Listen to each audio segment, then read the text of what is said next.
Hola, ¿qué tal? Muy buenos días a todas, todos. Bienvenidos a Galileo. Esperemos que sea su programa favorito sobre ciencia, ciencia y más ciencia aquí en Sin embargo al aire y totalmente en vivo desde la Ciudad de México. Los saludos, soy Manuel González Vargas. Es viernes 16 de mayo de 2025. Son las 11 de la mañana con 2 minutos. Es viernes de Galileo. Así es que aprovechemos que ya cayó la quincena para platicar de temas de ciencia que estoy seguro que le van a interesar muchísimo. Bienvenidos.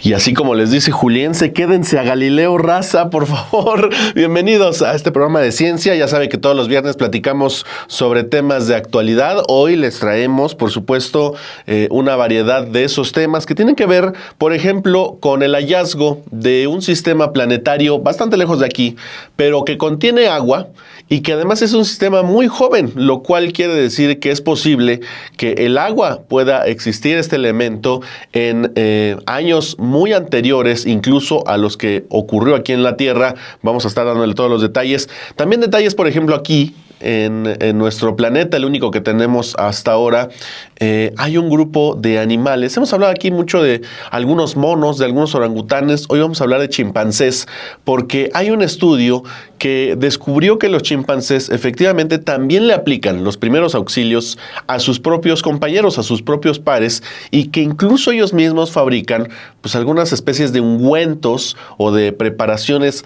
médicas, entre comillas, para curarlos. Así es que le vamos a contar todos los detalles de este estudio. Y por supuesto, como usted va a poder ver en nuestra portada, en nuestro título de hoy de Galileo del 16 de mayo, un estudio también que confirma la importancia que tenía la obsidiana. Usted conoce esta piedra oscura, aquí tradicional de México, que se encuentra sobre todo en el centro de lo que hoy conocemos como la República Mexicana, que incluso en la serie y las películas, y los libros de Game of Thrones pusieron en la fama mundial porque hablaron de la obsidiana muchísimo, pero hablaban de ella como si fuera roca dragón, le decían ellos, ¿no? El Dragon Glass. Bueno, pues vamos a hablar de ese comercio de obsidiana y cómo impulsó el imperio mexica gracias a ese intercambio de esta piedra que seguramente conoce. Y en el último tema de actualidad también vamos a hablar del CERN. Usted conoce este acelerador de partículas allá en Europa. Bueno, pues han logrado un viejo sueño, han cumplido un viejo sueño de la alquimia, de lo que se creía imposible. Han convertido plomo en oro. Imagínense usted lo que han logrado los científicos. Vamos a darle también todos los detalles. Y por supuesto, la entrevista de hoy, que va sobre un tema muy interesante. Tiene que ver con los agujeros negros, uno de los temas con más misterios, con más secretos, incluso con más noticias falsas en la red, entre los curiosos. Los agujeros negros siempre causan mucho interés, incluso no solo entre los expertos. Usted lo va a ver al doctor que entrevistamos, al doctor Alejandro Cruz Osorio del Instituto de Astronomía de la UNAM. A ellos les causa mucha fascinación este tipo de fenómenos, pero también a la gente que no es necesariamente académica, que no está necesariamente dedicada a la ciencia. Así es que esos son los temas de este viernes en Galileo. Muchas gracias por estar aquí, Isabela Reyes. Dice, yo pensé que ibas a decir la película de los simios.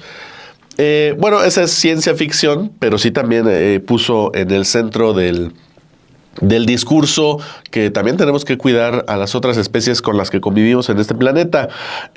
Canizales dice plomo en oro. Ah, caramba, eso sí me interesa. Sí, se lo vamos a contar aquí en un momento más, estos temas de actualidad. Muchísimas gracias por estar aquí. Vamos a empezar de una vez con el primer tema.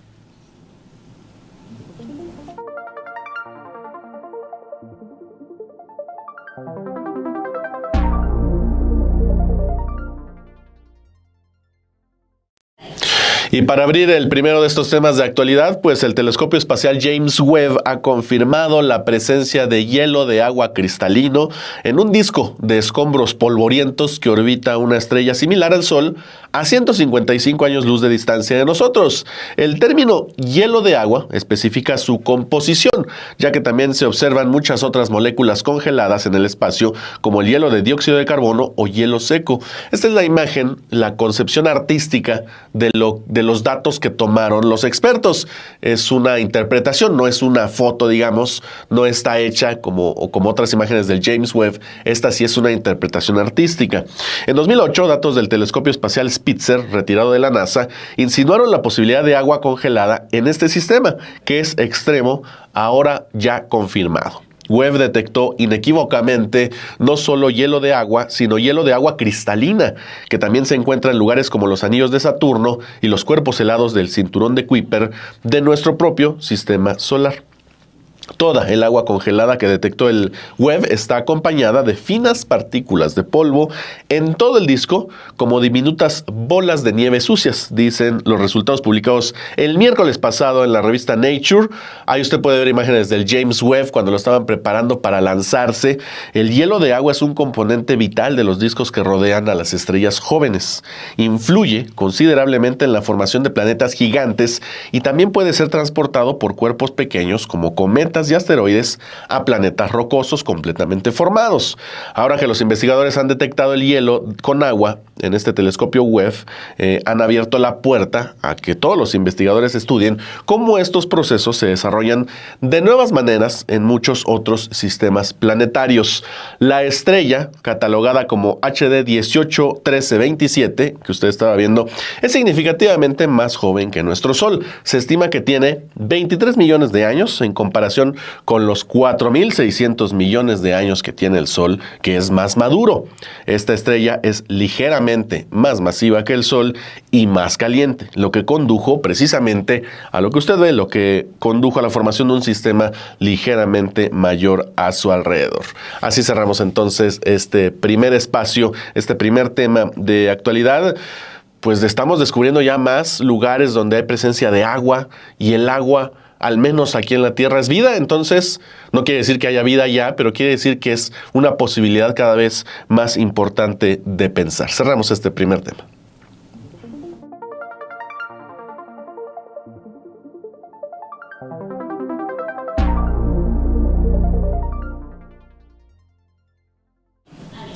Y para el segundo tema de actualidad, regresamos a la Tierra y vamos con nuestros primos, los chimpancés, porque científicos que estudian a esta especie en el bosque de Budongo, allá en Uganda, han observado, como yo le decía, que estos primates no solo curan sus propias heridas, sino que también cuidan a sus pares. Esta información podría arrojar luz sobre cómo nuestros antepasados comenzaron a curar heridas y a usar medicamentos, según los autores. Si bien se ha observado a chimpancés en otros lugares ayudando a otros miembros de la comunidad con problemas médicos, la presencia persistente de este comportamiento en Budongo podría sugerir que la atención médica entre chimpancés está mucho más extendida de lo que pensábamos y no se limita al cuidado de parientes cercanos. Estas imágenes que usted ve son las que presentó el equipo que publica este estudio y que grabaron durante muchísimas semanas a estos chimpancés y empezaron a descubrir un montón de cosas. La investigación, dicen, ayuda a esclarecer las raíces evolutivas de la medicina humana y los sistemas de atención médica los más tempranos de esta especie, pero también de la nuestra, es lo que dicen estos investigadores de la Universidad de Oxford. Se publica, les decía yo, en la revista Frontiers in Ecology and Evolution. Al documentar, dicen, cómo los chimpancés identifican y utilizan plantas medicinales y brindan atención a otros, comprendemos mejor los fundamentos cognitivos y sociales de las conductas de atención médica humana. Los científicos estudiaron 2 comunidades de chimpancés en el bosque de Budongo, en Sonso y en Guaibira. Como todos los chimpancés, los miembros de estas comunidades son vulnerables a las lesiones, ya sea las causadas por peleas, accidentes o trampas colocadas por humanos. Imagínese usted, alrededor del 40% de los individuos en Sonso, de estos chimpancés, han sido vistos con lesiones causadas por trampas. 4 de cada 10. Es una grosería esto. Las investigaciones pasaron 4 meses observando cada comunidad, además de basarse en evidencia en video de la base de datos del Diccionario de los Grandes Simios, registros con décadas de datos de observación y una encuesta a otros científicos que habían presenciado a chimpancés tratando lesiones o incluso enfermedades. Además, se identificaron que todas las plantas que los chimpancés usaron para el cuidado externo, estas plantas también varios resultados tener propiedades químicas que podrían mejorar la cicatrización de las heridas incluso podríamos aprender de ellos, y usos relevantes de la medicina tradicional, como ya lo hicieron los humanos hace mucho tiempo. Y durante estos periodos de observación directa, los científicos registraron 12 lesiones en Sonso, todas probablemente causadas por conflictos dentro del grupo. En Guaibira, 5 chimpancés resultaron heridos, una hembra por una trampa, 4 machos en peleas, y los investigadores también identificaron casos de cuidado, entre ellos, entre los chimpancés, tanto en Sonso, más en Sonso que en Guaibira. Los investigadores documentaron 41 casos de cuidado en total, 7 casos de cuidados de otros, es decir, cuidados prosociales llaman, 34 casos de autocuidado. Ahí usted puede ver a las poblaciones. Estos casos a menudo incluían diversas conductas de cuidado. Vea cómo lo está ayudando. Es espectacular en las imágenes. Esto podría estar relacionado con diferentes aspectos de cómo tratan las curaciones de estas heridas y cómo reflejan las preferencias personales de los mismos chimpancés, porque no necesariamente son sus familiares, sino son del mismo grupo, no tienen relación, pero se ayudan. El cuidado de heridas en chimpancés abarca varias técnicas. Lamido directo de la herida, que elimina los residuos y potencialmente aplica compuestos antimicrobianos en la saliva. Lamido de dedos seguido de presión sobre la herida. Ahí usted puede ver las imágenes. Frotamiento de hojas y masticación de materiales vegetales, aplicación directa sobre las heridas. Pues es lo que nosotros hacíamos. Todos los chimpancés mencionados en estas tablas mostraron recuperación de heridas, aunque por supuesto se desconoce cuál habría sido el resultado si no hubieran hecho nada al respecto. También documentaron comportamientos de higiene, por ejemplo, entre estos chimpancés, limpieza de genitales con hojas después del apareamiento, limpieza de sus partes con hojas después de defecar y prácticas que podrían ayudar a prevenir infecciones. Ahí está este estudio, esas son las conclusiones de este grupo de chimpancés ahí en Uganda. Pues sí, son nuestros primos, son parecidos a nosotros. Cerramos entonces este segundo tema.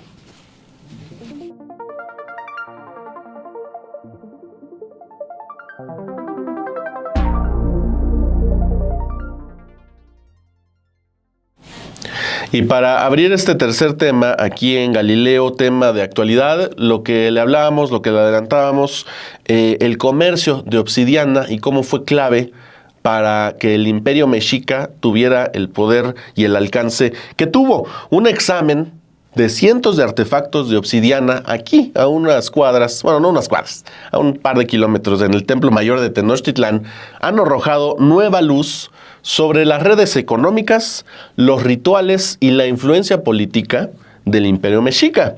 Estos arqueólogos, tanto de la Universidad de Tulane, ahí en Estados Unidos, y el proyecto del Templo Mayor aquí en México, revelan cómo este mineral, que es un vidrio volcánico utilizado para herramientas y objetos ceremoniales, usted conoce la obsidiana, se trasladó a través de la antigua Mesoamérica y moldeó la vida en Tenochtitlán. El estudio analizó 788 artefactos de obsidiana excavados en el Templo Mayor, el templo principal y núcleo del Imperio Mexica, ubicado en lo que hoy es, usted sabe, la Ciudad de México, el centro de la Ciudad de México. La investigación representa el estudio de composición de obsidiana más grande jamás realizado. Estos arqueólogos, tanto los gringos como los mexicanos, descubrieron que si bien los mexicas utilizaban principalmente obsidiana verde de la Sierra de Pachuca, también la adquirían de al menos otros 7 lugares, incluyendo regiones que van más allá de lo que eran sus fronteras políticas, como Ucareo, el territorio purépecha en el oeste de México. Estos hallazgos sugieren que el Imperio Mexica tenía una economía sofisticada que dependía no solo de la conquista de otros pueblos, sino también del comercio activo a larga distancia, incluso con entidades políticas, con otros pueblos rivales. Aunque los mexicas preferían la obsidiana verde, la gran diversidad de tipos de obsidiana, principalmente para formas de artefactos no rituales, sugiere que las herramientas de obsidiana de múltiples orígenes llegaron a la capital del Imperio Mexica a través del mercado, en lugar de adquirirse directamente en el afloramiento. El análisis mostró que casi el 90% de los artefactos de obsidiana de la muestra se elaboraron con obsidiana de la Sierra de Pachuca, como le decía, que es apreciada por un tono verdoso y su conexión simbólica con la mítica ciudad de Toyán. Casi todos los artefactos ceremoniales encontrados dentro de las ofrendas enterradas en el Templo Mayor se elaboraron con este tipo de obsidiana, incluyendo armas, miniaturas, joyas e incrustaciones para esculturas. Pero una porción menor, dicen, significativa aún así, de la obsidiana, provino de lugares como Otumba, Tulancingo, Ucareo y El Paraíso, algunos de los cuales se encontraban fuera del control del Imperio Mexica. Se negociaba, había un mercado. Bueno, esos materiales se usaban con mayor frecuencia para la producción de herramientas y se encontraban en el relleno de la construcción, lo que indica que estos tipos de obsidiana estaban disponibles para la población en general a través de mercados locales, en lugar de estar estrictamente controlados por el Estado. Pues vamos descubriendo cada vez más detalles de aquel Imperio Mexica, de la Gran Tenochtitlán, y cómo funcionaba no solo, como dice aquí este estudio, a través de la conquista, sino a través del mercado, de las relaciones. Hace un par de programas, aquí mismo en Galileo, hablábamos de cómo había presencia del Imperio Mexica en las zonas mayas, lo cual habla también de la gran extensión que cubrió este imperio, no solo como dominándolos, conquistándolos, sino también negociando con ellos, abriendo un mercado común de plantas, de flores, en este caso de obsidiana, y vamos encontrando así cada vez más detalles de este gran imperio que estuvo aquí presente en el centro de la Ciudad de México. Ese es el tercer tema. Y ahora sí, vamos a pasar al cuarto, porque también está muy interesante este sueño de la alquimia cumplido.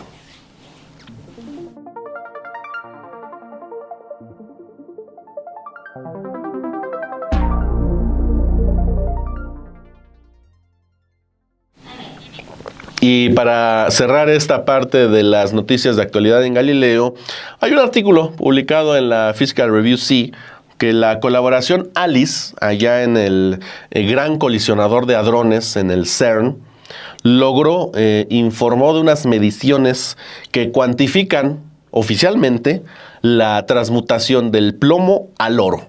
Es decir, convirtieron plomo en oro. Así de fácil. Transformar el plomo en un metal que es base en oro, un metal precioso, era el sueño de los alquimistas medievales.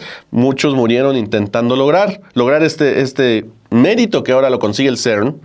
Estas antiguas búsquedas, conocidas como crisopea, pudieron haber estado motivadas por la observación de que el plomo, de color gris opaco y relativamente abundante, tiene una densidad similar a la del oro, codiciado desde hace mucho tiempo por su hermoso color y rareza, hoy incluso el mercado también basado en eso.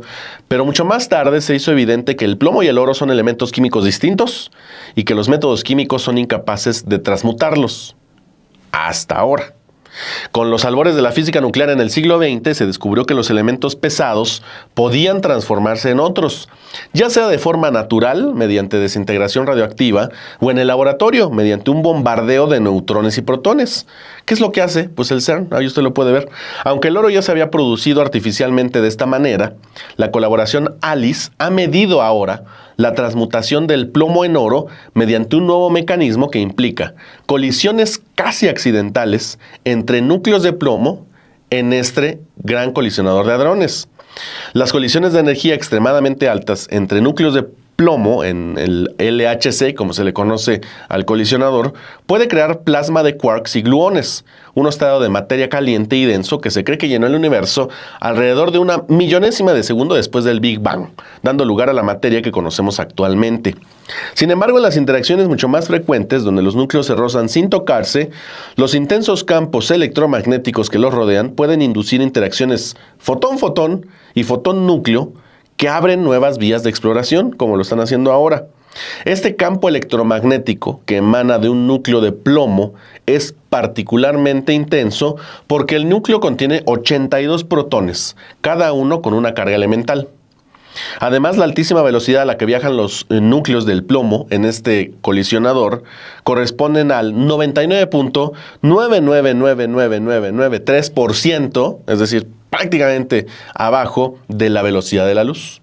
Provoca que las líneas del campo electromagnético se compriman, formen una fina capa transversal a la dirección del movimiento y produce un pulso de fotones de corta duración. Bueno, ¿qué hizo el equipo de ALICE? Utilizó los calorímetros de grado cero del detector para contabilizar el número de interacciones fotón-núcleo que resultaron en la emisión de 0, 1, 2 y 3 protones, acompañados de al menos un neutrón, asociados con la producción de plomo, talio, mercurio y oro, respectivamente.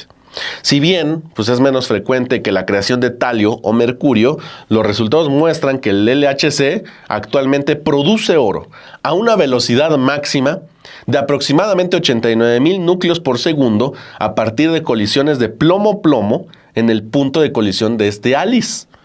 Los núcleos de oro emergen de la colisión con muy alta energía e inciden en el haz del colisionador o en los que le llaman colimadores en varios puntos aguas abajo, donde se fragmentan inmediatamente en protones, neutrones y otras partículas individuales. Es decir, el oro existe de plomo a oro y el oro existe durante tan solo una pequeña fracción de segundo. Pero lo han logrado, estarían muy orgullosos los alquimistas de hace cientos de años que se haya conseguido. Pues ahora los científicos de ahora son de alguna manera aquellos alquimistas si se han cumplido el sueño de transmutar el plomo en oro. Así cerramos entonces esta sección de actualidad de este viernes 16 de mayo. Muchas gracias por estar aquí con nosotros. Víctor X, Iliana Gobea, Rodolfo Salas, Jorge García, Nodal GC, también muchísimas gracias, quedamos menos. A todos los que están aquí, Canizales, Francisco Escobedo, muchísimas gracias por estar con nosotros aquí en Galileo. Y ahora sí vamos a pasar a la entrevista de la semana, porque esta semana en Galileo, le decía, hablábamos con el doctor Alejandro Cruz Osorio del Instituto de Astronomía de la UNAM. Hablamos de los agujeros negros, la teoría que propone su existencia, cómo Einstein siempre tuvo razón, las primeras imágenes de estos agujeros negros, los misterios que aún guardan, desconocemos muchísimas cosas, pero sobre todo los secretos que usted siempre quiso saber y a lo mejor no se atrevió a preguntar o no sabía dónde verlo. Aquí lo va a ver en la siguiente entrevista con el doctor Alejandro Cruz sobre los agujeros negros.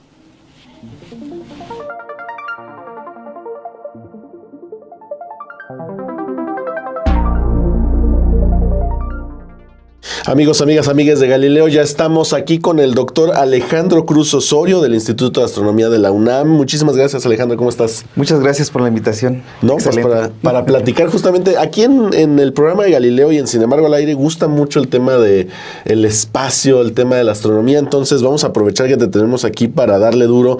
Me gustaría primero que te presentaras, que nos digas quién eres, qué haces, cuál es tu trabajo, en qué te enfocas. Muy bien, muchas gracias.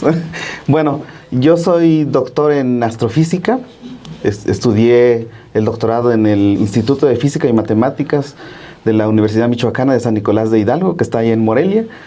He hecho trabajos relacionados con objetos compactos, nosotros les llamamos en general, y en particular agujeros negros, estrellas de neutrones, estrellas de bosones, estrellas de quarks. Además, durante mi doctorado desarrollé un código que se llama CAFE junto con mi asesor y otro colega para estudiar plasmas astrofísicos. Entonces, estos son plasmas muy energéticos que pueden simular el gas que hay alrededor de agujeros negros, tanto supermasivos como de masa estelar. Y bueno, tengo colaboración internacional con diferentes colegas de diferentes países y en particular porque también formo parte de la colaboración Event Horizon Telescope, en donde estudiamos la sombra de los agujeros negros, en particular el centro de nuestra galaxia y M87. Ok, justamente vamos a empezar porque ya tocaste varios temas de los que vamos a ir hablando a lo largo del programa y vamos a empezar, por ejemplo, con lo básico, con los agujeros negros. ¿Por qué los agujeros negros son los que te especializaste? Muy bien, bueno, los agujeros negros vienen, es un objeto compacto que surge naturalmente de la teoría de la relatividad general de Einstein. Entonces, Einstein publica sus ecuaciones, su nueva teoría, nueva interpretación de ver el espacio-tiempo, ahora no como fuerzas como Newton lo propuso, sino como algo que nosotros le llamamos en astrofísica o en física como campos. Okay. Entonces, Einstein publica sus resultados en 1915 y un año después Carl Schwarzschild dice, a ver, vamos a resolver estas ecuaciones súper complicadas y vamos a ver qué sale de ahí. Entonces él pone unas condiciones y dice, yo quiero un objeto que sea compacto, que no esté rotando, que tenga ciertas simetrías, y resuelve las ecuaciones de Einstein sorpresivamente porque son muy complicadas. Y surge naturalmente este objeto, o sea, surge como un objeto matemático. Y entonces, ¿por qué es tan interesante este objeto matemático? Bueno, porque en un espacio muy pequeño, que le llamamos radio de Schwarzschild, en honor a Karl Schwarzschild, en donde toda una masa inmensamente grande se concentra. Y si lo comparamos con lo que debería de ser con objetos que conocemos, esta es una región muy pequeña del espacio-tiempo. Ahora, ¿qué es lo que pasa? Su gravedad es tan fuerte que ni siquiera la luz puede escapar de ella, ¿ok? Entonces esa es su naturaleza fascinante, ¿no? Y por eso nos interesa a nosotros. Entonces, ¿qué nosotros sabemos de la misma teoría de Einstein? No de esta, sino una anterior, porque él postuló que la velocidad de la luz es la máxima que existe. O sea, ningún cuerpo que nosotros conocemos en física puede superar la velocidad de la luz. Entonces, si la luz es absorbida, pues nosotros esperamos que una nave espacial común también va a ser absorbida por el agujero negro. Entonces decimos que cualquier objeto, cualquier partícula, va a ser absorbida por este agujero negro. Ahora, si nosotros superamos este radio de Schwarzschild, adentro nos desconectamos causalmente. ¿Qué quiere decir? Que ninguna información puede salir de ahí. Ni entrar. Ni entrar. Entrar sí, porque entra la materia, pero nada puede salir. Okay. Ahora, recuerden que nuestras comunicaciones están basadas en ondas electromagnéticas, ¿no?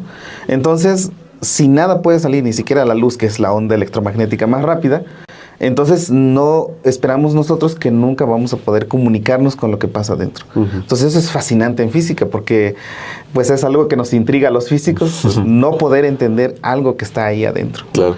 Oye, y justamente, por ejemplo, si nos fuéramos al siglo XIX y les habláramos de agujeros negros, no tendrían ni idea de lo que les estamos hablando.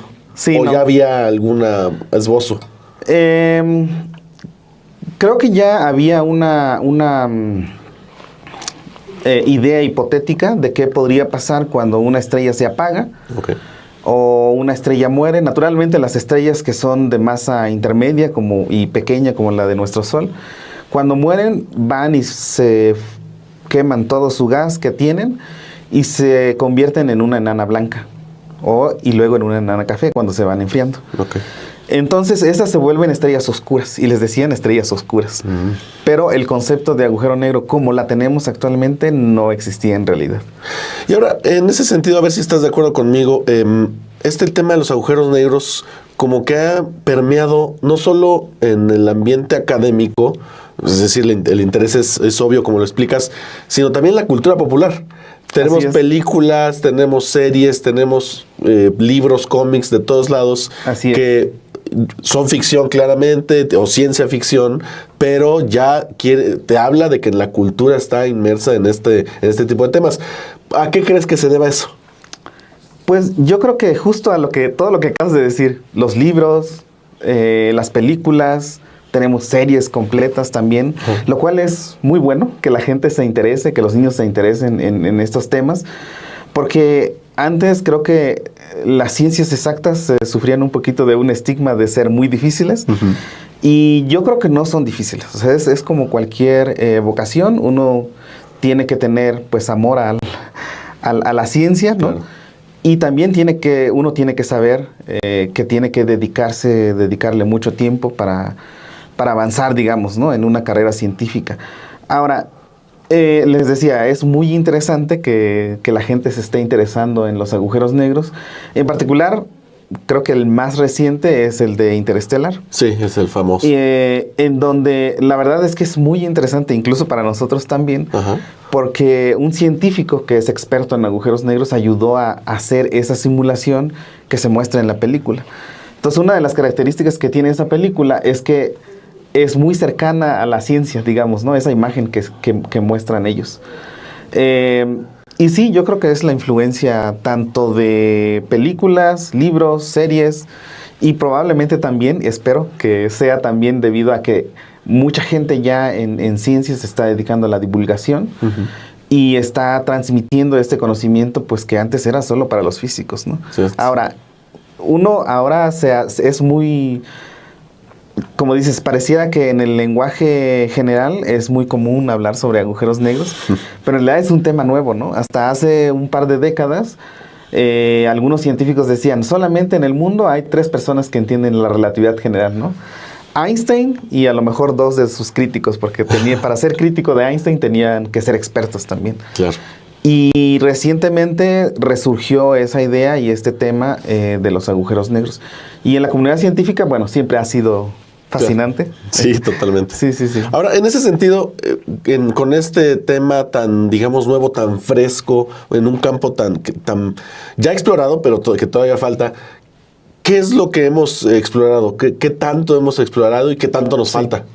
Sí, yo creo que lo más importante, como les decía antes, desde 1916, era un objeto hipotético, era un objeto matemático y teórico, decimos nosotros. Entonces, se ha entendido desde esas épocas, que fue del 1916, hasta ahora, los físicos nos hemos encargado de estudiar todas sus propiedades.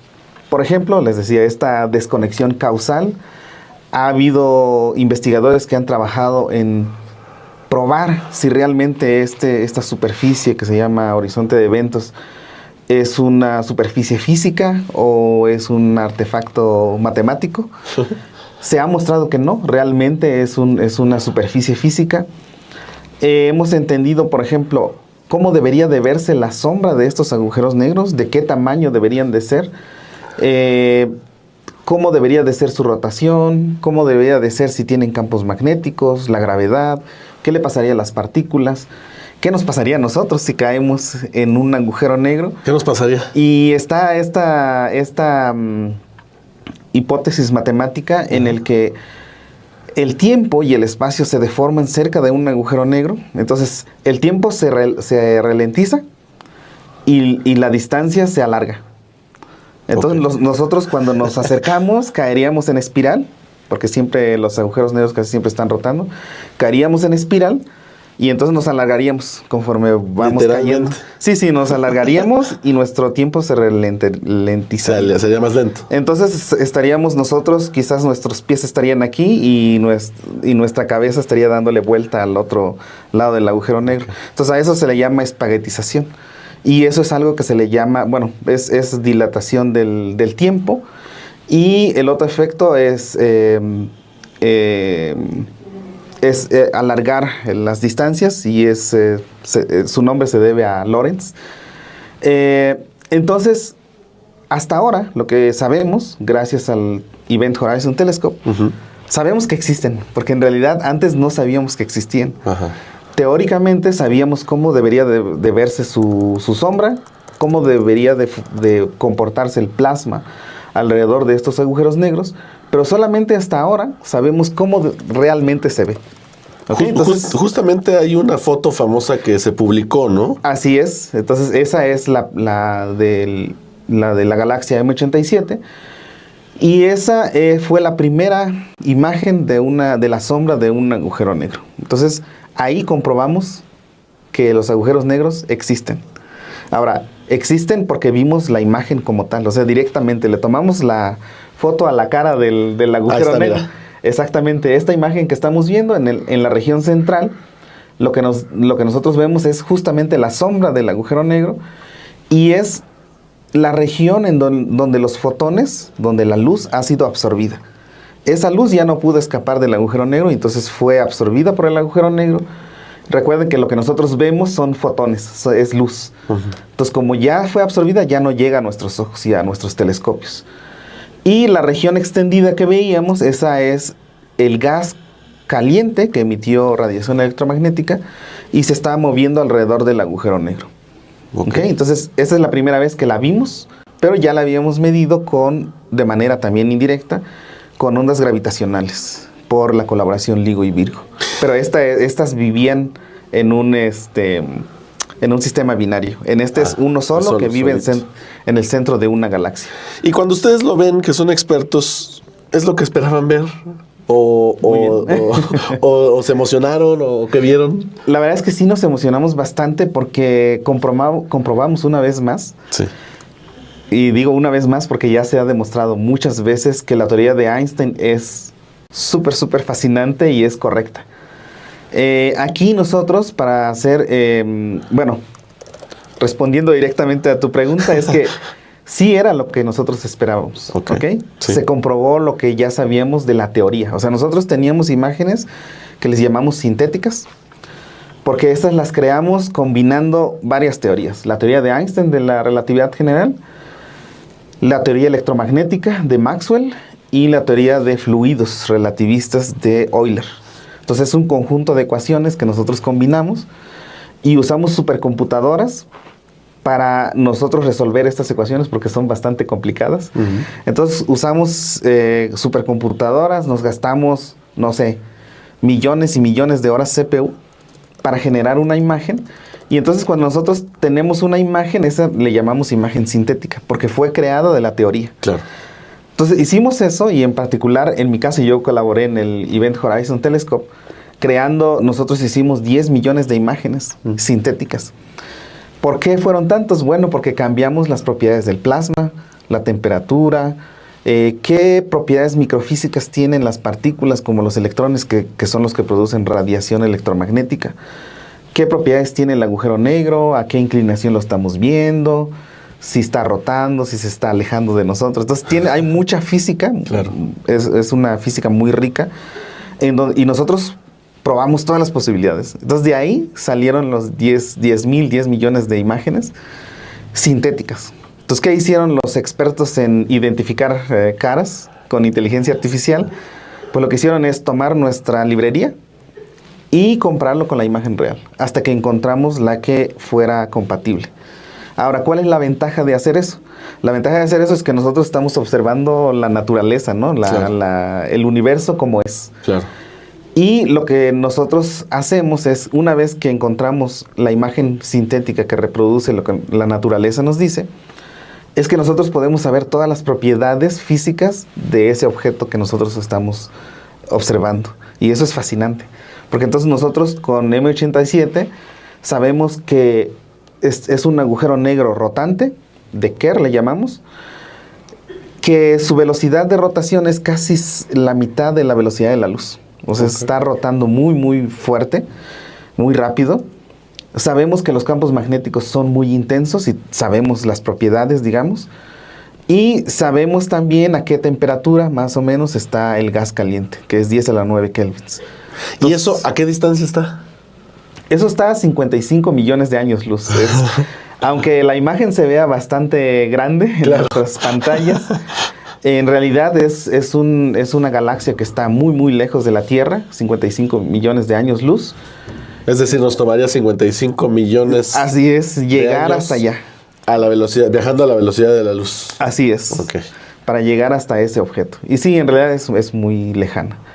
Y bueno, se escogió esa porque en el plano del cielo es de los objetos más masivos, o sea, de los agujeros negros más masivos. Este tiene una masa de 6.5 millones de masas solares. El agujero negro solamente. 6.5 millones de masas solares. De lo que sería nuestro Sol. De lo que sería nuestro Sol, así es. Y entonces es fascinante, ¿no? Cómo podemos ver esta imagen tan lejos. Pero bueno, la ventaja, decía, es que es un objeto muy masivo. Y entonces los astrónomos calculan algo que se llama resolución angular.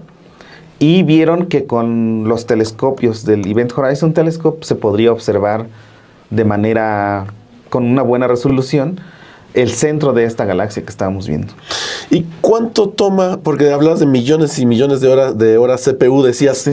pero de gente, de científicos, de trabajo, de colaboración, ¿cuánto toma entender todo esto? Porque si hay algo clave de la ciencia es que es comunitaria, digamos. Es colaborativa. Es colaborativa, se necesita de todos. Sí. Yo diría que desde el 1916 que Carl Schwarzschild encontró la solución. Claro. La verdad es que la gente se desinteresó un poquito. Entonces, en los 40 se volvió el interés por los agujeros negros. Y entonces, desde los 40 hasta la actualidad, ha habido científicos que han trabajado de todo el mundo para tratar de entender, les decía, las propiedades de los agujeros negros, el comportamiento de la luz, de las partículas. Y en las décadas recientes se han desarrollado estos códigos que les llamamos de magnetohidrodinámica relativista. Ok. E incluye, justo, ver. incluye en esta palabra enorme, que requiere un esfuerzo enorme también para desarrollarlo, incluye teoría de Einstein, o sea, las ecuaciones de Einstein que describen la gravedad, la teoría electromagnética, es decir, cómo los campos magnéticos y eléctricos se evolucionan, y cómo evoluciona el plasma. Y esto está determinado o gobernado por las ecuaciones de Euler. Entonces los resolvemos en conjunto. Todo junto. Y recientemente, no sé, hace 2 décadas empezó la gente a desarrollar esta clase de códigos y también métodos numéricos, porque es un conjunto. Una vez que tenemos nuestras ecuaciones, necesitamos de métodos numéricos, o sea, saber cómo resolverlos. Ujú. Y entonces hay técnicas especiales, tenemos que estudiar las propiedades de las ecuaciones. Y luego una vez que sabemos qué queremos resolver, necesitamos computadoras y gente que sepa programar. Entonces, en realidad, se podría decir que este resultado es un resultado multidisciplinario. Y gracias a nuestros colegas que trabajaron en años anteriores en el desarrollo de estos métodos, en la actualidad podemos nosotros hacer esto. Sí. Ahora, en la colaboración del Event Horizon Telescope hay más de 300 científicos, en los que hay astrónomos, hay instrumentistas, hay teóricos, hay quienes hacemos teoría y simulaciones. Y entonces sí es un esfuerzo colaborativo, decimos Claro que nosotros. sí. Entonces sí. Ahora, hablamos de los avances, de cómo se ha ido desarrollando a lo largo de las décadas, pero ¿qué misterios todavía le quedan a los agujeros negros? ¿Qué es lo que todavía no sabemos? Sí, yo creo que sabemos cosas muy generales. Okay. O sea, la rotación del agujero negro, por ejemplo, en M87, es una estimación, es lo que nos dice nuestro mejor modelo.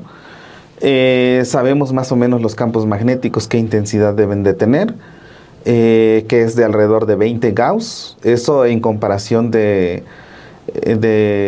nuestra Tierra es bastante, porque nosotros tenemos como 0.5 Gauss. Okay. Entonces, no sé, 10 veces más grande, ¿no? Y sabemos cómo se debe de comportar el plasma y la temperatura, ¿no? Pero ahora, ¿qué nos hace falta? En realidad, la imagen del Event Horizon Telescope tiene una incertidumbre. ¿Por qué? Porque la resolución que se tiene es muy baja todavía, ¿no? La del agujero de la negro dona que veíamos. Sí, exactamente. La dona. Entonces, esa imagen todavía, digamos que necesitamos más resolución, necesitamos más telescopios para poder nosotros decir con claridad o con más precisión cuáles son las propiedades que tiene nuestro agujero negro. Por ahora solamente decimos que la teoría de la relatividad general es correcta, sabemos las propiedades básicas, digamos, pero sí retos, en realidad todavía no sabemos qué pasa más allá del horizonte de eventos. Claro. Entonces todavía tenemos que estudiar eso, tenemos que estudiar si existen otras soluciones. Entonces en esta imagen que estamos viendo, hay otras teorías de la gravedad en la actualidad. Hay físicos teóricos que están trabajando en generalizar la teoría de Einstein o proponer otros modelos de agujeros negros que tengan otras propiedades, por ejemplo, que tengan materia oscura alrededor, que tengan carga eléctrica, que tengan carga magnética, que tengan otra clase de campos que en la física se estudian como campos axiónicos, dilatónicos. Y la resolución que tenemos ahorita en esta imagen nos permite, de hecho, estamos trabajando en tratar de descartar o aprobar algunas teorías de la gravedad. Claro. Y entonces, en realidad, hasta ahora hay mucho trabajo por hacer. O sea, hay muchos misterios que resolver respecto a los agujeros negros supermasivos. Y lo siguen haciendo, hay muchísima gente trabajando ahorita. Hay mucha gente trabajando tanto en la colaboración Event Horizon Telescope como justamente alrededor del mundo, otros Exacto. grupos que no pertenecen a la colaboración, para probar estas diferentes teorías de gravedad. Este telescopio del horizonte de eventos, platícanos, tú trabajas con ellos. Así es.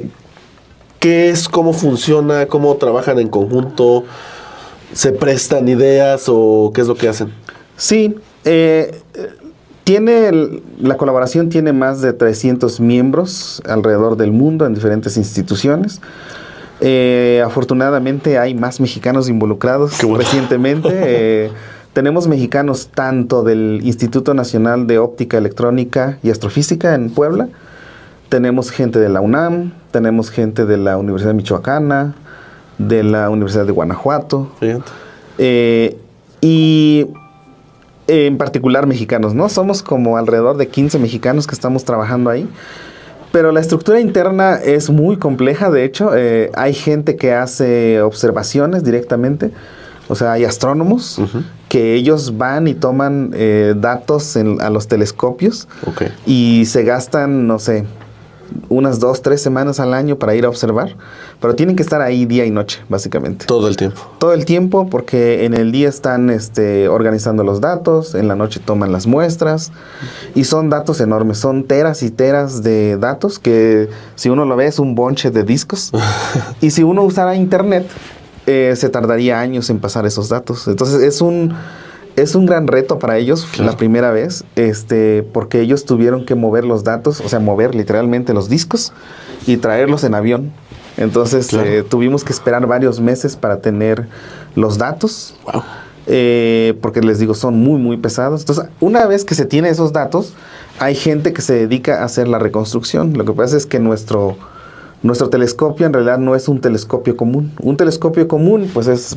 Ya lo han visto, ¿no? Es, en particular radiotelescopios o telescopios milimétricos, como el que tenemos en Puebla, el gran telescopio milimétrico. Es un plato enorme que toma los datos directamente del cielo y es como una cámara, literalmente, ¿no? Como nuestras cámaras, que toma la imagen completa y ya no nos preocupamos por, a lo mejor, editar los colores, a lo mejor, no sé, algo le movemos, pero no es una edición tan grande. El Event Horizon Telescope es como si tuviéramos nuestra cara y nos tomara píxeles, nada más, partes de nuestra cara. Entonces, no sé, te toma tu ojo, te toma tu boca, te toma tu oreja y dice, ahora reconstrúyeme. Y entonces es un método de reconstrucción que diferente. Este es el de Puebla, ¿no? Este es el de Puebla, Gran Telescopio Milimétrico. Y es parte de este consorcio de Event Horizon Telescope. Es uno de los importantes. Y entonces lo que hacen es que colaboran, ¿no? Comparten una señal, estos 9, 12 telescopios que tenemos alrededor del mundo, y esa imagen es reconstruida. Entonces hay un grupo específicamente que trabaja, bueno, de hecho son 5 grupos, que trabajan en la reconstrucción de la imagen. Luego nosotros estamos los que hacen teoría, o sea, pura teoría. Necesitamos gente que haga, que entienda las propiedades físicas, pero usando ecuaciones de la teoría de la relatividad general de Einstein. Estamos los que hacemos simulaciones. Yo soy parte de un grupo que se llama Teoría y Simulaciones, en donde justamente tomamos a los agujeros negros, ponemos plasmas, los evolucionamos y obtenemos la imagen sintética. Y hay gente que... ¿Y ahí con quién trabajas? ¿Con extranjeros? ¿Mexicanos? Yo, cuando entré a la colaboración, formaba parte del grupo de astrofísica del Instituto de Física Teórica de la Universidad de Goethe en Alemania. Y cuando formé parte de la colaboración, yo era parte de ese grupo. Pero dentro de la colaboración del Event Horizon Telescope es un grupo, o sea, lo convocan a uno según su experiencia. Y entonces nos reunimos, los grupos están formados de alrededor de 20, 30, 40 personas alrededor del mundo. Ahí cuando nos reunimos no hay distinción de nacionalidades, no hay distinción de institutos, o sea, solamente somos colegas que estamos tratando de resolver un problema y es generar una imagen que reproduzca lo que nosotros estamos observando. Entonces sí, ahí nosotros compartimos ideas, realizamos simulaciones, trabajamos en equipo. Hay veces que nosotros organizamos algo que le llaman Busy Weeks. O sea, es como... O semanas ocupadas, son un par de días o una semana en donde nos encerramos, nos reunimos en Zoom y nos quedamos ahí 4 o 5 horas hasta que nos salgan las cosas, o sea, hasta que avancemos en nuestros objetivos. Y funcionan casi todos los grupos así. Es decir, tienen unos objetivos, se plantean unos objetivos y se soluciona entre todos. Entonces es muy colaborativo y la verdad es que es muy bonito trabajar ahí. Me imagino. Porque sí, les decía, todos somos de diferentes nacionalidades, diferentes instituciones. Y orígenes. Y orígenes, sí. Y tenemos un solo objetivo, que es pues hacer ciencia y entender a los agujeros negros. Claro. Exactamente. Oye, está buenísima la plática, Alejandro. Me gustaría hacerte una última pregunta. Que tiene que ver, veniste aquí a la entrevista aquí en Sin embargo al aire con tu familia. Así y veo es. que tienes 2 chicos, 2 Sí. jóvenes hijos. Me gustaría preguntarte por la juventud. Sí. ¿Los ves interesados en la ciencia? No solo a tus hijos, sino a la juventud en general. Y si la ves, ¿cómo le podemos hacer para todavía llegar más? Sí. Y si no la ves, ¿cómo le hacemos para tocar de esas Sí, mentes? sí. La verdad es que según mi experiencia en las charlas que he dado de divulgación, Ajá. me sorprende ver tanto a jóvenes como a gente mayor. Me sorprendió más ver a gente mayor en algunas charlas que he dado de divulgación, pero sí veo mucha gente joven interesada. Ok. La verdad es que me da mucho gusto porque, bueno, es lo que necesitamos, ¿no? Sí. Necesitamos que los jóvenes se interesen en la ciencia en general, en la física, en la astrofísica, en la astronomía, porque nos queda mucho por entender. Entonces, me alegra mucho ver eso y pues bueno, los invito a que busquen más información, asistan a las charlas de divulgación que existen en diferentes ciudades, en planetarios, en instituciones también. En particular nosotros en la UNAM organizamos algo que se llama Noche de las Estrellas en octubre, noviembre. Ajá. Y ahí hay gente de todas las áreas de la ciencia, todas las áreas de la astronomía, de la astrofísica. Y la gente interesada puede asistir a esos eventos para que se empape de todo el conocimiento que sea posible. Y porque lo interesante de esos eventos es que hay gente experta en los temas. Exactamente. Entonces, pues sí los invitaría a que lean libros también de ciencia, que asistan a las conferencias. Y por supuesto, yo creo que este medio es su programa es un medio súper genial para que los niños aprendan y la juventud en general. Porque es lo que necesitamos. Creo que necesitamos más espacios como este que se dediquen a transmitir la información, porque a veces para nosotros a veces es un poquito difícil llegar a la gente. Claro. Pero yo creo que programas como este nos ayudan bastante, porque es la manera de llegar a más audiencia también. Claro, pues muchísimas gracias Alejandro Cruz Osorio gracias del por la Instituto invitación. de Astronomía y seguramente estaremos platicando porque estás ahí trabajando con el telescope del Horizon. Así es. Es que seguramente van a seguir saliendo más información. Siempre estamos trabajando y hay nuevos resultados que vienen en los próximos meses y años. Seguramente vamos a estar platicando contigo. Sí, entonces. sí. Gracias Alejandro. Gracias.